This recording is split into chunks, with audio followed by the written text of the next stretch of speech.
Hey nerd, today we're going to be looking at every single holiday card printed in Magic the Gathering. Before we begin, a reminder, if you liked the video, please like it and subscribe if you haven't already. With that out of the way, let's begin. Fruitcake Elemental is a 7/7 for 1 green green that, much like the food it's named after, is functionally indestructible. It's a great beat stick even if it really could use some trample or other kind of evasion. The downside of holding on to this, much like actual fruitcake, is that it's going to hurt you in the end, because this thing is going to nug you at the end of your turn for 7 damage. But because it's fruitcake, you can give it away for 3 mana to hurt your friends who were hoping for a real gift, like in Illusions of Grandeur. I do like the card, and it's obviously a riff on regifting fruitcake, as the mechanics very clearly explain. Just be sure to give yourself hexproof or something to prevent the fruitcake from being regifted to you, and it's an alright card. In 2007, we got Gifts Given. Now I want to point out before we begin that there are 2 versions of this card, one with a holo-stamped date and one without. It's not clearly stated in Mark Rosewater's article, Seeing the Forest for the Treefolk, that the non-stamped versions are from a World 2007 event, but it's the closest source I could find detailing this disparity. Anyways, the card itself is a riff on Gifts Ungiven, a great and broken card from somewhere in the Kamigawa block. It actually has the same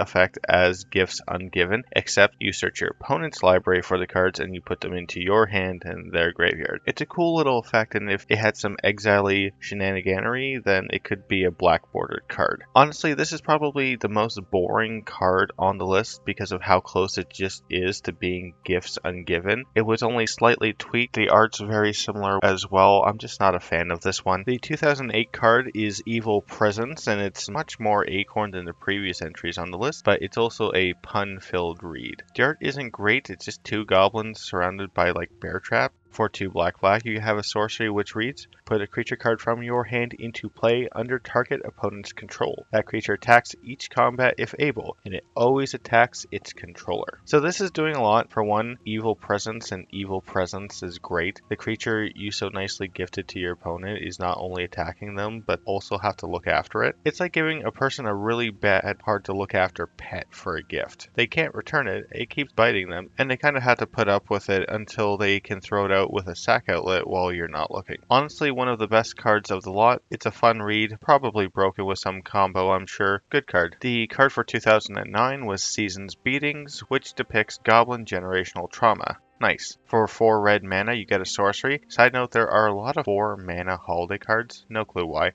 Anyways, this causes each creature target player controls to deal damage equal to its power to another random creature that opponent controls. So basically everyone fights, a few people are left standing, and a cycle of generational trauma continues into the next holiday. This is probably one of the most boring cards of the list as well. Like, this is just a bad board wipe. At a near uncastable 4 red mana, maybe receiving this card is why Mommy and Daddy Goblin are fighting in the background. Who knows? In 2010, we got the holiday card Snow Mercy. This is a fun one. So it's a snow enchantment, and whenever a creature deals damage to you, that creature gets a globe counter, and you can tap, untap, tap, untap, and then tap it again to tap all creatures with globe counters on them. The name Snow Mercy is a callback to the card No Mercy, which is so much better than this, it's not funny. So this card is a riff obviously on the snow globe, putting opponent's dudes into the snow globe, indicated by the globe counters, and then violently shaking the snow globe with that activation cost. Causes them to fall over or become tapped. It's a cute effect. This isn't a very powerful card. I wish it was an artifact for one, and I also wish it had some way to put counters on things without them having to hit you first. The flavor of it's great, and I do enjoy the card. I just wish it was a bit more powerful. In 2011, we got You'll Ooze. The name plays on You'll Lose, a phrase you'll often hear when you're playing red-green werewolf tribal. So this is an ooze creature that is a 1/1 for 2 red-green, and during your upkeep, you destroy a random non-land permanent to give this ooze a number of +1/+1 counters equal to the destroyed thing's mana value. And it also has the ability to regenerate for red and a green and eat some food. This is not a good card. You're still paying 4 mana for a 1/1 that has a conditional regeneration effect. It's not like I can activate that effect when I'm full and I can't eat anything. Though if you do want to argue with your friends what counts as food and what does not, go for it and play the card. I don't have much else to say about this one. The name is a fun fun pun. It requires eating food to do a thing, and it will probably die to some random token. 2012 gave us Naughty and Nice. Naughty or Nice? Doesn't matter. Naughty costs 1 black and tutors a card from your opponent's deck into your hand. Nice costs 1 white and tutors a card from your deck to your opponent's hand. I like this card. You can remove a crucial combo piece from an opponent to be naughty, or you can give your opponent a useful tool to manage the board from your deck with Nice. It's a good commander card. A lot of great politics stuff you can do with this. The art is also cool. It's the guy from Diabolic Tutor on both arts, and it really ties the card together nicely. Unfortunately, there's not a whole lot else to say about this card. It's just a cool little effect. It has good playability, though the holiday reference could be a bit stronger. 2013 we got Stalking Tiger. This one has a cool story. This holiday card is like gifts given, where there are versions of the card with and without a date stamp. Those without the date stamp were released to the public and sold as part of blister packs in big box stores, but it appears that was an error according to an ancient Reddit thread. Pretty cool stuff.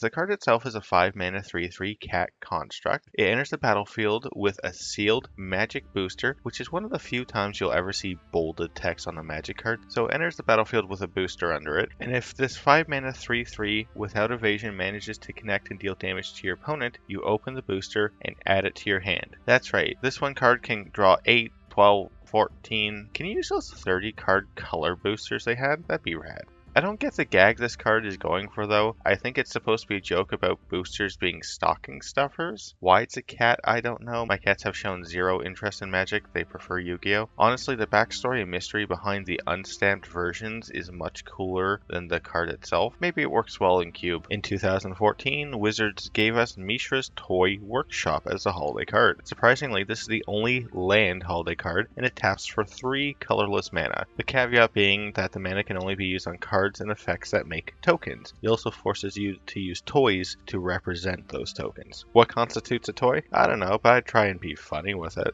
The card itself is a play on Mishra's Workshop, which taps for 3, but that mana can only be used for artifact spells, which is infinitely better than this card. The holiday connection is this is supposed to be like Santa's Toy Workshop, but it's very loose flavor connection at best. This card isn't very good. It's a meh card you can try and be funny with, but like, you can always use toys for tokens. Why do I need a card to tell me I can do that? Be whoever you want. Play better cards. The 2015 card is Goblin Sleigh Ride. So before we talk about this, I do want to make a quick point. I very much dislike manual dexterity cards. Seriously, from Chaos Orb to Slaying Mantis, I dislike them. They feel like they are exclusionary and they are completely against what Magic is, but unfortunately they exist. So what does this card do? Well, for 1 and a red, you get a sorcery. I'm going to just explain this card because it's very confusing. You target one of your dudes to get in the sled, which means on top of this card. You then slide the card towards your opponent, your card on top of the sled card. If the creature you selected stays on top of Goblin Sleigh Ride, like if the physical cards remain in contact for the whole time you slid it and don't just fall off, if your card touched an opponent's creature, then your guy deals damage equal to its toughness to the creature that it made contact with. Do you see why I don't like these cards? Yeah, it's a fight spell that requires a high toughness creature, a manual dexterity check, and actually hitting your opponent's stuff, and they could just,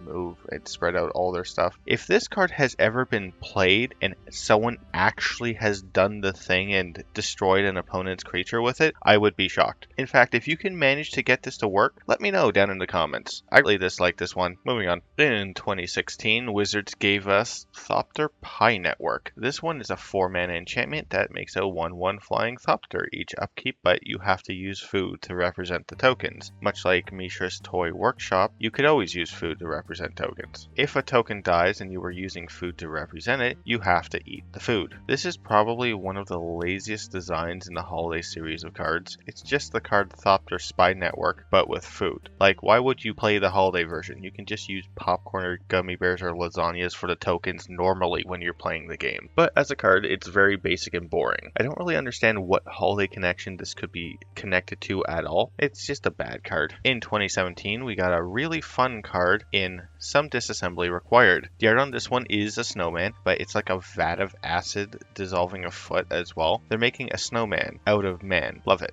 For a single black mana, you get an enchantment with the ability to pay another black mana and sacrifice a creature. When you do, you distribute the keywords that were on the sacrificed creature to each one of your creatures until end of turn. If you would sack a Vampire Nighthawk, we would give all of our guys Flying, Death Touch, and Lifelink until end of turn, which is really sweet. Oh, and if you activate this in the month of December, you gain 1 life for each keyword, because sure, why not? I actually love the flavor text on this one. Now all they needed was a jolly happy soul. This card is a Frosty the Snowman reference through and through, but with the twist it's being brought to life through evil magic instead of hat magic. This card is awesome. Probably my favorite, but not the most powerful of the holiday cards. In 2018, Wizards gave us Bah Humbugs, a clear reference to Bah Humbug, the line Scrooge would say when he was playing against Tron. This is actually a good card though, which is surprising given all the others on the list so far. 1 and a black, you get a 1/1 flying insect with, whenever Bog Humbugs deals combat damage, hum that many notes of a festive song. If you can, put a +1/+1 counter on Bog Humbugs.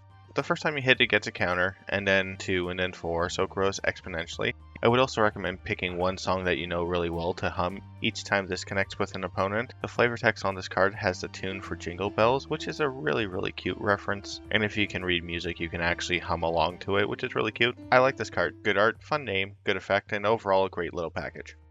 In 2019, Wizards gave us Decorated Knight. I'm a level with you, I don't get this card. We'll start with the Present Arms Adventure side of it. It's 2 and a blue to exchange your deck with another one you own outside the game, which, okay, that is an effect, but holy heck, that would get so confusing so fast. The creature itself is a 4 mana 3/3 that draws you a card from your original library if you've already used the adventure half of this. If you run multiples or copy the adventure spell multiple times, I'm not sure how that would work. I would imagine you have multiple libraries that would be completely irrelevant, or can you grab your original library because your previous library would be now a library outside of the game? Is that how that would work? I have no clue what holiday thing this is a reference to. It's deeply confusing to me. If you know what the flavor of this card is, let me know down in the comments. I'm just at a loss. In 2020, we got the Rona and Top Deck the Halls, one of which was great. Top Deck the Halls is an enchantment for 3 red/white. It gives all decorated cards the ability Miracle for 1 snow mana. Decorated cards are foils, promos, secret layers, alt art frames, or alt art cards. Basically, anything that curls like a Pringle. Miracle lets you cast a spell for the miracle cost being 1 snow mana if it's the first card that you drew in the turn, which means each of your top decks can be cast for 1 snow mana. That's bonkers. With some good top deck manipulation, this thing can give you massive discounts on spells. Lastly, if you have 12 or more decorated permanents at the beginning of your upkeep, you just win, because this is capitalism and spending more money means you win. Honestly, the card's amazing. It's expensive, but can just win you the game on upkeep if you're really into Pringles. I really like it as a card, and the holiday reference might be weak because it's just a play on Deck the Halls. In a vacuum, probably the strongest holiday card. In 2021, we had 2 holiday cards from Wizards of the Coast. Kind of. The first is a treasure token that was given out to 150 people who participated in a Twitter, no one calls it X, contest where they would win this serialized metal token. Unfortunately, this was limited to Southeast Asia and only 150 were made. As I said, the tokens are metal, and this is an example of how they look like on the back. The art on this token is awesome, with Liliana and her zombie giving out gifts. There's not a whole lot to say about this neat looking token. If you have one, that's sweet. I just dislike how exclusive and rare these things are. It is a cool little holiday theme promo though. 2021 second holiday card is a riff off of the last minute shopping, where you desperately try to get gifts for people you don't care enough about to remember. For 1 blue/black, you have a sorcery where you ask your opponent whether or not they got you a gift. If they didn't get you a gift, you get to gain control of a permanent of your choice. If they say yes, they can put a card from outside of the game into your hand. Note it says card, so they can't just give you a token, but if you're rules lawyering an acorn card, I really don't know what to tell you.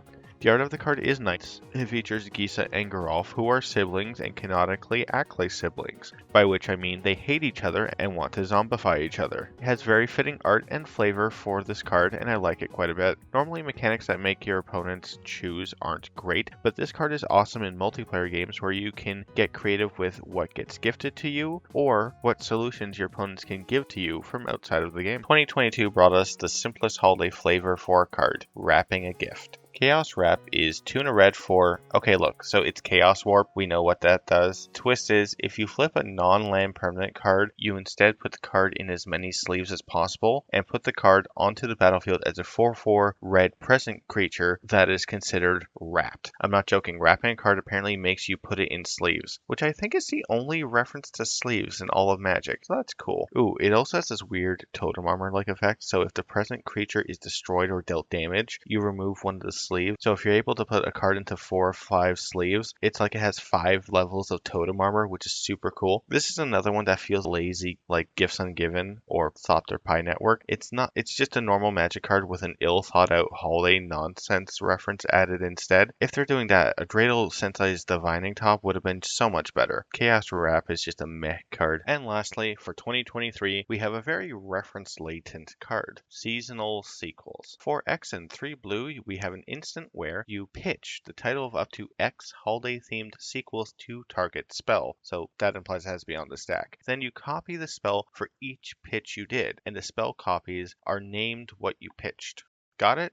No? Okay, say we're targeting grizzly bears on the stack. We could pitch the Polar Express, Grizzly Bear Adventures, A Berry Merry Christmas Eve, Home for the Holidays, Grizzly Reunion, Jingle All the Way to Bear Country, and many, many worse options. Seriously, this card is hard to play. Just open ChatGPT and ask it. It kind of defeats a lot of the thought of the card, but trying to make movie titles that include River Wheel Aerialist or Thousand Face Shadow is hard.